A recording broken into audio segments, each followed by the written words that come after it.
వేదికలను చేరిన గురువులకి పెద్దలకి నమస్కారం, సభకి నమస్కారం. నన్ను మాట్లాడమని అడిగారు, మీ స్పందన ఏమిటి అని.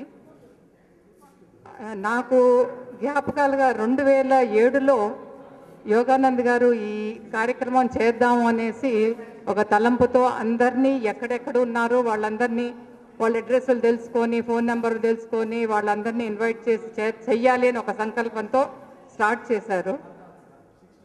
అదే అది 2007 27వ తారీఖు జూలై జ్ఞాపకం. అదే రోజు మా నాన్నగారు పోవటం, ఆయన అక్కడ అటెండ్ అవ్వాల్సిన ఫంక్షను పొద్దున పూట చేసుకుని వెంటనే పరిగెత్తుకుంటూ రావటం, ఇక్కడికి చేసి ఇది చెయ్యాలి చాలా అని దాని గురించి ఒక 5-6 నెలల నుంచి కష్టపడి మొత్తం చేసుకోవటం, ఇన్ఫర్మేషన్ అంతా గ్యాదర్ చేసుకొని చాలా నాకు అసలు చూస్తుంటే ఇప్పుడు ఇవాళ రోజు 60 వాళ్ళ స్నేహం బంధాన్ని 60 సంవత్సరాలది చేసుకుంటున్నారంటే చాలా ఆనందంగా ఉంది.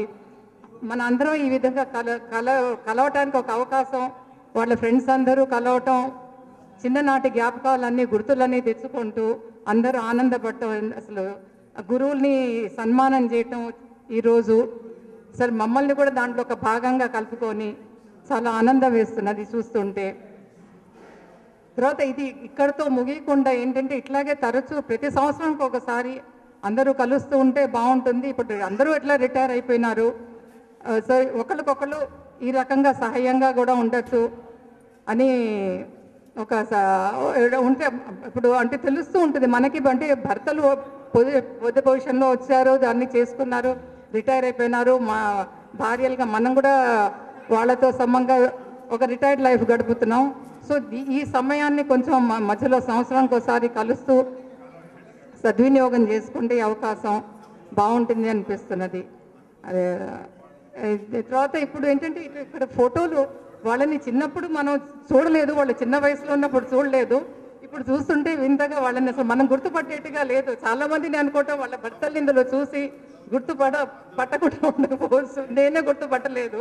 మీరు ఎక్కడున్నారు ఈ గ్రూప్లో అని అడుగుతున్నాను. సో అట్లాగే మీరందరూ కూడా అట్లాగే ఫీల్ అయ్యి ఉంటారు చూసినప్పుడు. సో ఇట్లాంటి తీపి జ్ఞాపకాలు అవన్నీ మనకి చాలా ఆనందాన్ని ఇస్తుంటాయి. సార్ నాకు ఈ అవకాశం ఇచ్చిన సాయి భాస్కర్ గారికి థ్యాంక్స్ చెప్పుకుంటూ, మీ అందరూ కొంచెం వింటున్నందుకు చాలా థ్యాంక్స్ చెప్పుకుంటున్నాను. నమస్కారం. ఇంకెవరి సతీమణి అయినా మాట్లాడుకోవచ్చున్నారా ధైర్యంగా చేస్తారు? వారం రోజుల ముందర ఈ ప్రోగ్రాం ఉంది అని తెలిసినప్పటి నుంచి నేను ఒక భావోద్వేగానికి లోనవుతున్నాను. ఎందుకంటే నేను 80, 70, 60, 50కి వెళ్ళిపోయినప్పటికి నేను ఇంకా పుట్టలేదు కూడా. మా తాతగారు దాలిపత్తి నారాయణరావు గారు ఇక్కడ సూపర్వైజర్గా పనిచేశారు, టీచర్గా పనిచేశారు. ఆయన వల్ల ఎంతమందో టీచర్లుగా ఇక్కడ చేర్చారు. తర్వాత వాళ్ళందరూ కూడా వాళ్ళు పియూసీలో చేరితే వాళ్ళని డిగ్రీ చేయమని, తర్వాత ఎంఏ కూడా చేయమని, ఎంఏ తెలుగు లెక్చరర్లు అలా చాలామంది అయ్యారు. ఆ పరంపరలోనే మా నాన్నగారు కూడా ఇక్కడ టీచర్గా చేరారు. తర్వాత ఆయన కొన్నాళ్ళు అయిన తర్వాత బిహెచ్ఎల్కి వెళ్ళారు. సో ఆయన పోకుండా ఒక 100 మంది మెట్రికులేషన్ ఫ్రీగా చెప్పినట్టే లెక్క. అదేవిధంగా ఇక్కడ స్కూల్లో కూడా ఎవరైనా పిల్లలు ఫీజు చెల్లించకపోతే ఆయన జీతంలోంచి వాళ్ళకి కట్టేసేవారు. తర్వాత ముందు వాడికి సీట్ పోకూడదు అన్నట్టు. తర్వాత రంగాచార్యులు గారు తెలుగు మాస్టర్ గారు ఉండేవారు. ఆయన వెంకటేశ్వర శతకం ఒక పుస్తకం రాస్తే ఆయన ప్రార్థిస్తారు. రంగాచార్యులు గారు ఇక్కడ ఆంధ్రోపాధ్యాయులుగా ఉన్నారు. ఉంటే ఆయన శ్రీ వెంకటాద్రీశ్వర శతకం అని రాశారు. తర్వాత వేరే విశ్వామిత్ర, మేనకా విశ్వామిత్రం కూడా చేశారు. భగవంతుడి గురించి చీకటిపల్లిలో ఉన్నటువంటి వెంకటేశ్వర స్వామి ఆలయం దగ్గర ఇది చేస్తూ ఆయనకి వచ్చిన మహోన్నతంగా 100 పద్యాలు రాశారు. ఆ పుస్తకం వేసి ఆయన అందరితో తిరుగుతున్నాడు. నేను ఈ ఉపాధ్యాయ సంఘానికి కార్యదర్శిగా 59వ సంవత్సరంలో ఎన్నుకోబడ్డాను. నేను 6 కళాశాలలో విద్యార్థిగా ఉన్నాను. 6 కళాశాలలో కూడా సెక్రటరీ గాను ప్రెసిడెంట్ గాను ఏదో ఒక స్థాయిలో ఉండటం జరిగింది. అయితే అందరి ఎమ్మెల్యేలు అందరినీ తిరిగాడు, ఎవరు పుస్తకం ఏనన్నారు. అప్పుడు మా ఉపాధ్యాయుల యొక్క చేత చందా వేయించి పుస్తకం వేశాం. అది ఎంతో చిరస్మరణీయం. 14వ తారీఖు సంక్రాంతి 1960వ సంవత్సరం ఆ యొక్క పుస్తకం వేయటం జరిగింది. అయితే దానికి ఆవిష్కరణకి మన రాష్ట్ర శాసనసభ అధ్యక్షులు కాళేశ్వరరావు గారిని ఆహ్వానించాం.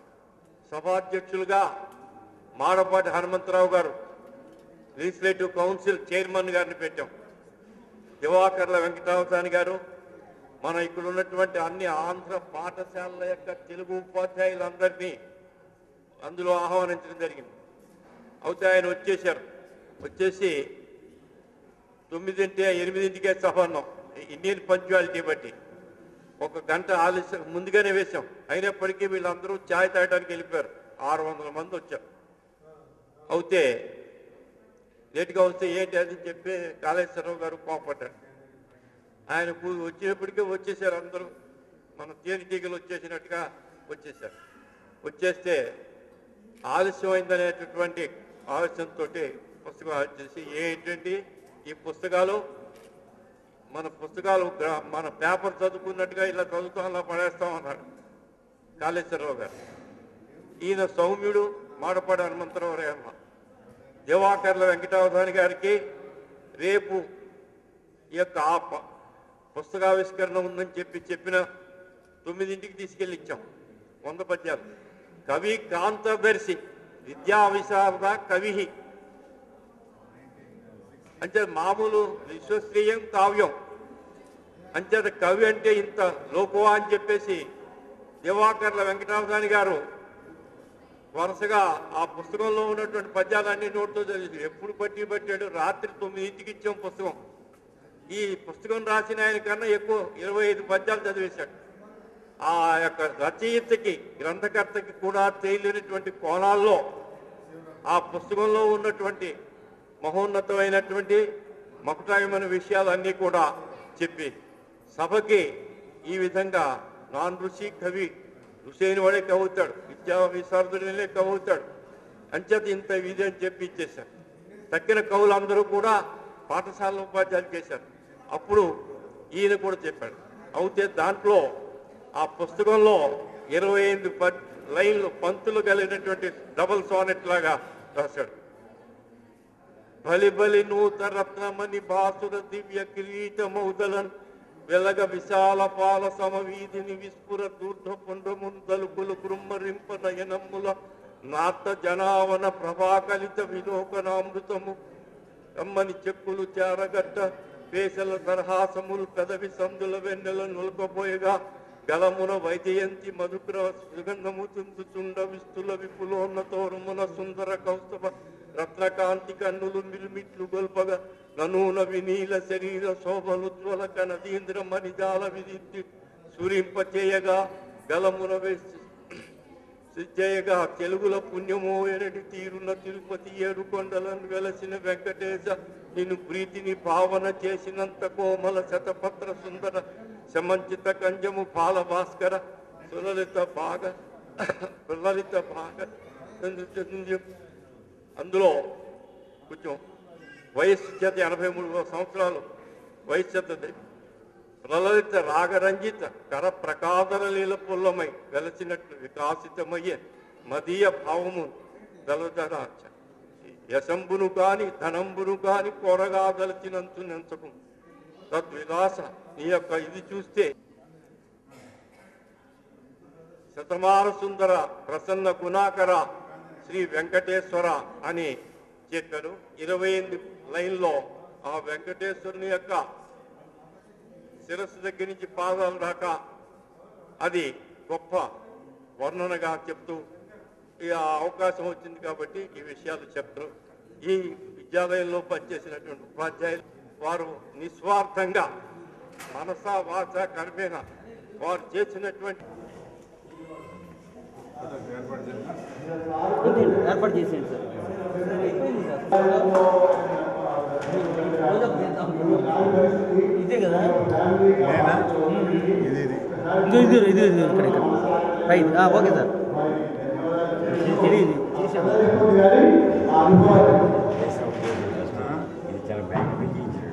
చేసాము. పోయినసారి చేయించింది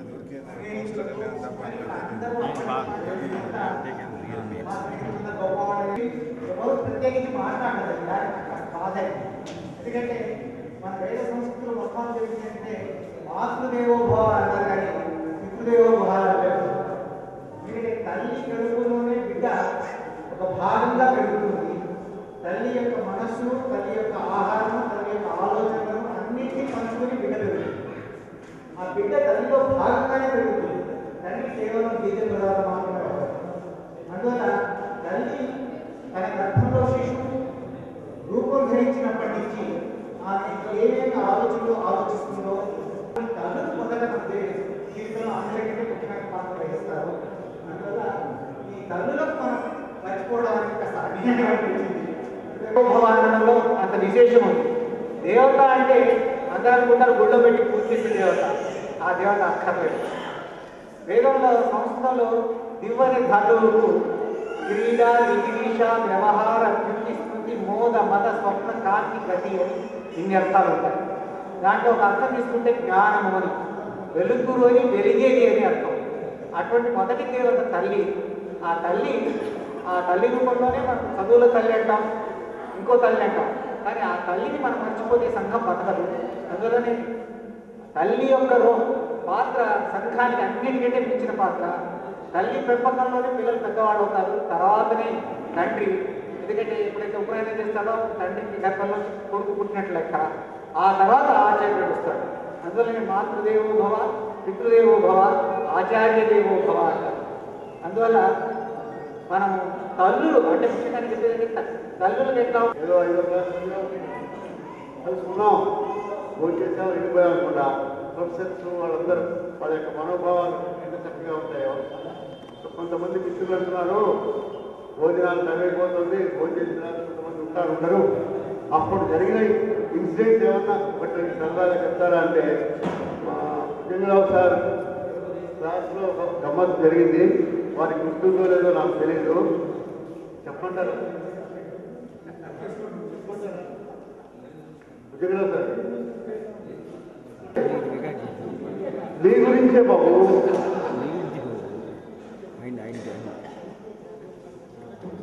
ఒకరోజు ఆయన క్లాస్కి వస్తుంది. ఆయన రారేమో అనుకున్నాము, వచ్చారు. ఆ వచ్చే ముందు ఒక చిన్న గమ్మత్ జరిగింది. మామూలుగా చూసుకుంటారు కదా పిల్లలు, కొంతమంది చిన్న పిల్లలు ఉంటారు. అలాంటి పిల్లలు ఓటు మీద బొమ్మేశారు. క్లాస్ ఏమో కూర్చున్నాం సార్. వారికి మీసాలు అలాంటివి ఉండవు, కానీ పౌరుషం ఎక్కువ ఉంది, విజ్ఞానం ఎక్కువ ఉంది, విద్వత్తు ఉంది. కానీ మేమేం చేసామంటే పెద్ద మీసాలు పెట్టారు అక్కడ. ఆయనకి మీసాలు పెట్టి ఆయన పంపించారు. ఆయన యాక్చువల్గా వచ్చి తుడుచుదామని చూసేటప్పుడు బొమ్మ ఉంది. ఎవర్రా బొమ్మ వేసింది అన్నాడు. అంత నిజాయితీగా మన వాళ్ళు ఎవరు చెప్తారు ఆ రోజుల్లో? లేదు సార్, నేను కాదంటే నేను కాదన్నారు. కాదు, నాకు తెలియదాకా నేను ఇవాళ పాఠం చెప్పనన్నారు. ఎట్లాగా బాగుంటుంది. అల్లరి చేసేవాడు సాయిబాస్ గారు. లేదు సార్, మధ్యలో నన్నేందుకు అంటే నువ్వే చేసుకుంటావా ఇట్లాంటి పని, ఎవరికి ఇట్లాంటి ఎలా ఐడియాలు రావచ్చు. సరే సార్, మిమ్మల్ని ఒక అడగకూడదు కానీ ఒక విషయం చెప్పండి. ఆ బోర్డు ఎంత నేను అనుకున్నాను సార్, నేను సార్, నాకు బోర్డు అనుకుందా సార్? అది పాయింటే, నువ్వు వేయడానికి ఛాన్స్ లేదు, కానీ ఎవరేసారో చెప్పాల్సిందే అన్నాడు. రాసి పెట్టాడు. నేను తప్పించుకున్నాను కానీ మిగిలిన వాళ్ళు ఏమో సార్ నాకు కృపాకర్ గారు పడ్డాడు. కృపాకర్ కానీ చాలా పొడుగు 6 అడుగులు 6 మూడు ఉంటాడు. వచ్చాడు కృపాకర్. వస్తే వేసావు బొమ్మ అన్నాడు. లేదు సార్ అన్నాడు. మరి వాడు తప్పించుకోవాలి లేదా? నేను ఎట్లా తప్పించుకున్నా సార్? నేను వేయలేదు సార్.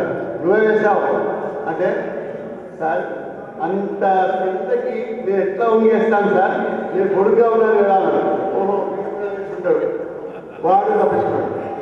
మెల్లిగా యోగాలు నిర్మించాడు సార్. యోగానంద కొంతమంది మొహాలు చాలా బుద్ధిగా ఉంటాయి కానీ అల్లరి చేస్తుంటారు. నాలాంటి వాళ్ళు దెబ్బలు తింటుంటారు, వాళ్ళంటి వాళ్ళు మిగిలిపోతుంటారు. యోగానంద చూపించాడు, నువ్వే కదా సార్. నిజంగా చెప్తున్నా సార్, నాకు ఏ భావం తెలియదు సార్. నాకు అసలు బొమ్మలు వేయడమే రాదు సార్. అసలు బొమ్మ అంటే తెలియదు సార్. చాక్ పీస్ పట్టుకోవడం రాదు సార్. మరి ఎవరైనా చేశారు. అప్పుడు శివరావు అన్నాడు, సార్ నేను నిజం చెప్పుకుంటారా అన్నాడు. ఆ శివరావు ఎలా ఉంటుంది ఏంటంటే, ఎవరినైనా కొట్టించడం, ఎవరితోనైనా ఈసారి చేస్తే కొట్టించడం, ఇవన్నీ వాడికి ఆనందం. చెప్పురాను సాయి భాస్కర్ వేశారు సార్. అదే నా పొట్టిగా ఉన్నాడు. వాడు ఏంటంటే ఈ కృపాకరును యోగాలను ఎత్తేసారు. వాడిని ఇట్లా ఎత్తేటప్పటికీ వాళ్ళిద్దరిని ఉమ్మేశాడు. చూశారంటే చివరికి మళ్ళీ నా దగ్గరికి తిరిగి వచ్చింది. గురువుగారు యాజ్ యూజువల్ నిజాయితీగా ఒప్పుకున్నావు అని చెప్పి 2-3 దెబ్బలు ఆ రోజు మా పెద్దలతో కొట్టారు. అది ఇప్పటికి కూడా చూసుకుని మా గురువుగారి మాకు భిక్ష అనుకుంటాం. కానీ ఆ రోజుల్లో మా గురువుగారిని కొడితే మేము చాలా ఆనందించేవాడు. ఇప్పుడు స్ట్రైక్ చేస్తుంటారండి.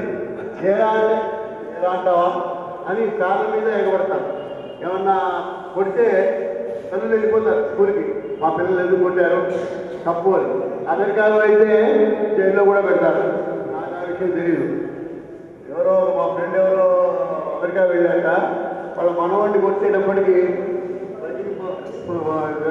పోలీసు ఎవరు కావాలంటే నువ్వే కావాలి, ఎందుకంటే మనవాడిని కొట్టారంటే దాన్ని అని తీసుకెళ్ళి కూర్చోబెట్టారు. సో అటువంటి రోజులు జరుగుతుంది. ఎవరో చెవి 2 గోళ్ళు పెట్టుకుని డివి శాస్త్రి గారిని 2 గోళ్ళు పట్టుకుని పైన గుచ్చితే ఆ గోళ్ళు 2 కలుసుకునేవి. ఒకరోజు కళ్ళమ్మడి నీళ్ళు వచ్చి నేను అన్నాను, సార్ మీరు ఒక చిన్న సహాయం చేస్తారా అన్న. ఏంటంటే నా ఒడుకు ఒకసారి మీరు రావాలి సార్ అన్న. ఏంట్రా నిన్ను గిలితే నువ్వు నా ఒడుకు రమ్మంటావేంటి అంటే, లేదు సార్ చెవి పోగులు కుట్టడానికి కొంచెం మా వాడు ఎట్లా కుడతాడో మీరైతే చాలా బాగా చేస్తారు. సో అటువంటి మనుషులు. ఒకరోజు రామ్ గోపాల్ అనేది అమెరికాలో ఉన్నాడు. 40 ఏళ్ళ కిందట వెళ్ళిపోయాడు. ఇంజనీరింగ్ గ్రాడ్యుయేటు, నాగేశ్వరరావు గారు అబ్బాయి, నాగార్జున క్లాస్మేట్ ఎంబీఏలో. అతను చాలా ఇంటెలిజెంట్ స్టూడెంట్. అక్కడ ఎల్వి ప్రసాద్ వాళ్ళకి ఇప్పుడు ఎక్విప్మెంట్ అంతా అతనే సప్లై చేస్తాడు. అతను చాలా చక్కటి స్టూడెంట్. ఆయన ఒక హిందీ మాస్టర్ రిగిదేవ్ శర్మ గారిని ఆయన కొట్టాడు. కొట్టినందుకు వాడు బాధపడలా. ఎందుకు కొట్టాడంటే వాడు తప్పు చేశాడు, మాట్లాడుతున్నాడు, ఆ పుస్తకం ఎవరితో లాక్కున్నాడని. ఇంత చేస్తే ఆ పని చేసిందేమో ఇంకో అతను, దెబ్బలు తిన్నది వీడు. దాంతో మేమందరికి బాధ. అక్కడ మర్రి చెట్టు ఉండేది. మర్రి చెట్టు పెద్ద చెట్టు, రావి చెట్టు. అన్నిటికీ రావి చెట్టు పుణ్యానికి అన్నిటికీ మంచిదే కదా. వెళ్ళి అక్కడ పోయి కూర్చున్నాం. మొట్టమొదటిసారి కేశవ స్కూల్లో స్ట్రైక్ అనమాట. కూర్చున్నాం అంతే. మేము రాలే. కృష్ణదత్ గారు వచ్చారు, అందరు వచ్చారు, ఖండేరావు గారు వచ్చారు. అప్పటికే మా నిక్కలు తడిసిపోయాయి. ఏంట్రా అంటారు, ఇట్లా చేశారు సార్. నాయ్ జావ్ అందరు జావ్, సబ్ లోగ్ జావ్ అని. ఆ ఒక్కసారి మేము స్ట్రైక్ చేసాం ఊరికే ఒక 10 నిమిషాలు. కానీ అప్పటి క్రమశిక్షణ, అటువంటి గురువులు, అంత చక్కటి జీవితంలో కూడా పాఠాలు. ఈసారి ఏం చేశారంటే మన భుజంగరావు సారు ఒక రోజు నన్ను క్లాసులో మన స్టాఫ్ రూమ్లోకి రమ్మన్నారు. ఎందుకో నన్ను పిలిచారు, నా మీద అంత ప్రేమ ఎందుకు అనుకున్నాను. తీరాసే ఏంట్రా వాచి పెట్టుకున్నావు చాలా గొప్పగా అన్నాడు. అవును సార్. ఎవరిది అన్న.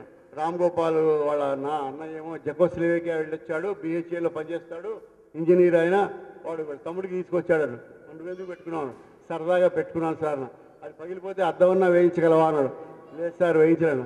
మరి అరువు సొమ్ము బరువు చెట్టు, ఎప్పుడు అట్లాంటి పనులు చేయకు అని చెప్తే నేను ఈ రోజు దాకా సభాముఖంగా నేను చెప్తున్నాను, ఎవరి దగ్గర ఒక వస్తువు అరువు తీసుకోను. ఎవరన్నా తీసుకుంటే కూడా బాబు మా భుజంగరావు సార్ ఇట్లా చెప్పారని చెప్తాను వాళ్ళకి. సో ఆయన అటువంటి ఏదో సోషల్ స్టడీసు ఇట్లా రాగానే భారతదేశం కింద ఏముంటుందిరా? ఏముంటుంది సార్? లంక ఉంటుంది. ఎట్లా ఉంటుందిరా లంక? ఏమో సార్ ఇట్లా ఉంటుంది. కాదు, కందగడ్డలాగా ఉంటుందంటే నీకు గుర్తుంటుంది బాగా.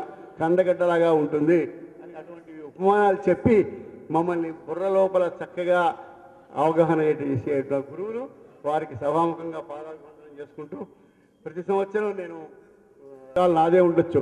గురు బ్రహ్మ అనగానే ఏంట్రా సాయి భాస్కర్ అంటాడు. ఆ గురు బ్రహ్మ అనేది ఎప్పటికీ కోడ్ అనమాట. సో అటువంటి వాళ్ళందరూ ఇప్పుడు కిందసారి గురు పూజ చేశాం. సార్ ఏమో ఢిల్లీ వెళ్ళిపోయారు. ఈసారి ఏమో వారు చెప్పిన మాటలు 4 మంచి మాటలు విని భోజనాలు రెడీ అని చెవిలో ఊదాడు శంకరమూర్తి. ఒక చిన్న కొత్త ఆఖరిలో ఈరోజు మాతో పాటు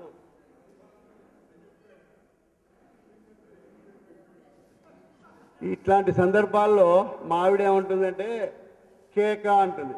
కేక అంటే కేవలం కల్పితం.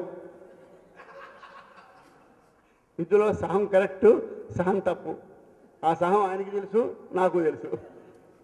సరే, ఈ ఆనంద సమయంలో ఒక చిన్న ఇబ్బందిగా ఉంది. కిందసారి మీటింగ్లో ఉండి మాతో పాల్పంచుకున్న మా మిత్రులు యాదగిరి గారు, ఈశ్వరరావు గారు, యాలారణ స్వామి గారు, రామచంద్రరావు గారు, శ్రీనివాసమూర్తి గారు, భక్తవస్త్రం గారు, ఈ ఇన్స్టిట్యూట్లో హెడ్ మాస్టర్, ఇక్కడ విద్యార్థిగా ఉండి ఇక్కడే ఆయన తను ఆఖరిలో హెడ్ మాస్టర్గా చేయమంటే కూడా చేయకుండా ఆయన వీరందరూ స్వర్గస్థులయ్యారు. అయినా వాళ్ళు పైన చూస్తుంటారు. మా సాయి భాస్కర్, మా యోగానంద్, మా ఫ్రెండ్స్ అందరూ మీట్ అయ్యారు ఇక్కడ. అటువంటి మిత్రుల్ని కోల్పోయినందుకు ఒక్క నిమిషం వీరందరూ చిన్న మౌనం పాటు